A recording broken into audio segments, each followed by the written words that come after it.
Flying drones in the winter can give you some of the most spectacular imagery, but today I want to give you 5 ways that you can make flying drones in the wintertime safe and more enjoyable.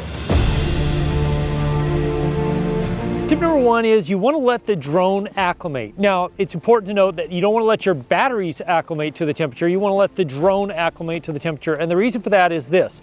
If your drone comes from a really warm place and then you're out in the snow like this, then as soon as the snow touches the drone, it's going to melt on it and cause a lot of water and moisture to build up on the drone. And depending on the temperatures you're flying in, it could also mean that ice will build up on the drone. But if you let the drone body sit in the temperature that you're going to be working in, like I am here today, then the drone body ends up matching up to the temperature of the air, which means the snow is going to hit it and not freeze. So if you can see that there, the snow isn't freezing on the drone or melting on the drone because the drone temperature is the same as the temperature around it. Another easy way to let the drone acclimate is to pull it out of your bag and just let it sit in the air. Now, I wouldn't do that today because of how hard it's snowing, but normally I'll just let the drone sit and be ready to fly in an area like this so it acclimates. Now, that is not true for the batteries, and that's the tip we're going to get into next. Tip number 2 is probably the most important, and that has to do with your batteries. You do not want to let your batteries get cold because LiPo batteries just don't function well in the cold. So you can keep them warm one of 2 ways.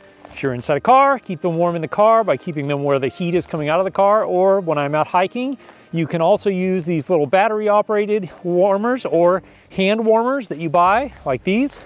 Or you can do what I do when I'm out most of the time, which is keep the batteries in a pocket where they're going to stay next to my body heat and keep them warm until you're ready to fly.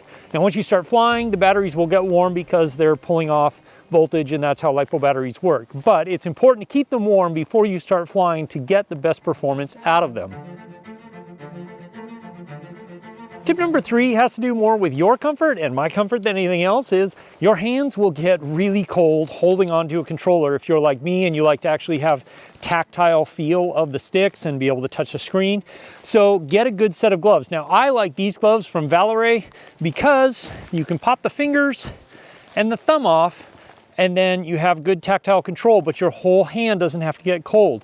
The other nice thing is that, of course, you can touch the screen, but the gloves also do react, or touch screens do react to the glove fingers as they are. So if it's really cold, you can do that. There'll be a couple of different options of these gloves linked down in the description, but these are my favorites because they're made for photography and stuff like this.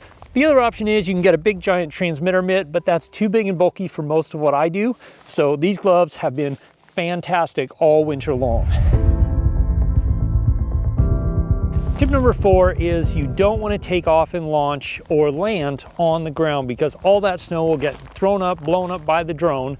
So you either want to hand launch and hand catch, like I'm demonstrating here, or you want to get yourself a landing pad.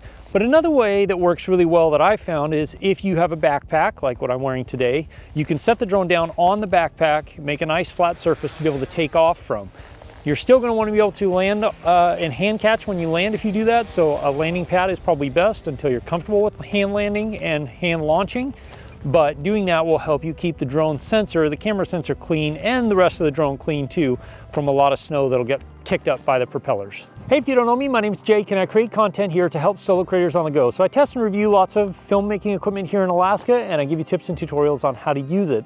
If that's something that interests you, consider subscribing. Tip number 5 might seem weird, but fly the drone backward. The reason being, if you're flying in snow like this, like I am today, then flying backward will keep the snow from getting stuck to the front of the camera. Even with the drone being cold, sometimes snow will get stuck right over the lens, and then it's going to ruin basically everything you shoot from then on.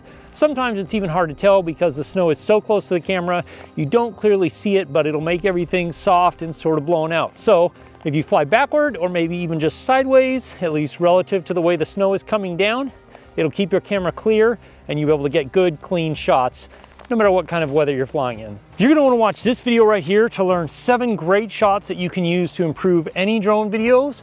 I'll see you over there. As always, if you have questions, ask me in the comments below, or join my live stream, which happens most Wednesday nights at 4 p.m. Alaska time, 8 p.m. Eastern. I'll see you again soon in the next video. Cheers.